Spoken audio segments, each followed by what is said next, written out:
Hello friends, நம்ம இன்னைக்கு பார்க்க போறது unbalanced force. So unbalanced force அப்படின்னா என்னன்னா, resultant force is not equal to zero, then it causes the motion of the body. அதுதான் unbalanced force. ஒரு பாடியில ஆக்ட் ஆகிற எல்லா ஃபோர்ஸையும் சேர்த்து ஆட் பண்றதுதான் ரிசல்டன்ட் ஃபோர்ஸ். அப்படி இருக்கிற ஃபோர்ஸ் என்னவா இருக்காது, ஜீரோவுக்கு ஈக்குவலா இருக்காது. அப்படி ஜீரோவுக்கு ஈக்குவலா இல்லைன்னா அது வந்து என்ன காஸ் பண்ணும்னா மோஷனா காஸ் பண்ணும், அந்த ஆப்ஜெக்டை மூவ் பண்ண வைக்கும். இதுவே ஜீரோவா இருந்ததுன்னா அது பேலன்ஸ்டு ஃபோர்ஸ்னு சொல்லுவோம். அது என்ன இருக்கும், அந்த ஆப்ஜெக்டை ரிமைன்ஸ் ஸ்டேஷனரியா வச்சிருக்கும். அதுதான் நம்ம ப்ரீவியஸ் வீடியோல பார்த்தோம். சோ இது ஒரு எக்ஸாம்பிள் வச்சு பார்க்கலாம். நமக்கே தெரியும் ரிசல்டன்ட் ஃபோர்ஸ்னா எப்படி டினோட் பண்ணுவோம், எஃப் நெட் அப்படின்னு டினோட் பண்ணுவோம். அதோட ஃபார்முலா என்னன்னா F1 பிளஸ் F2. அது வந்து நாட் ஈக்குவல் டு ஜீரோ. அன்பேலன்ஸ்டு ஃபோர்ஸா இருந்தா எப்படி இருக்கும், நாட் ஈக்குவல் டு ஜீரோ.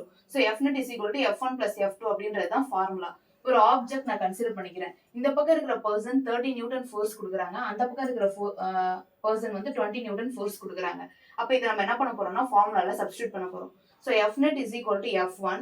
இங்க பிளஸ் இருக்குது, இங்க ஏன் மைனஸ் ஆகுதுன்னா ஆப்போசிட் டைரக்ஷன்ல ஆக்ட் ஆகுது. ஸோ அதனால நான் நெகட்டிவ் சைன் டினோட் பண்ணிக்கிறேன், மைனஸ் F2. இப்போ இதை சப்ஸ்டியூட் பண்ணலாம். F1 என்னது 30 நியூட்டன், F2 என்னது 20 நியூட்டன். ரெண்டையும் மைனஸ் பண்ணா நம்மளுக்கு என்ன கிடைக்குதுன்னா 10 நியூட்டன் ஃபோர்ஸ் கிடைக்குது. ஸோ இது ஜீரோவுக்கு ஈக்குவல் கிடையாது, not equal to zero. So அப்ப இது என்ன, இது அன்பேலன்ஸ்டு ஃபோர்ஸ். அன்பேலன்ஸ்டு ஃபோர்ஸ் என்ன பண்ணும், அந்த ஆப்ஜெக்டை மூவ் பண்ண வைக்கும்.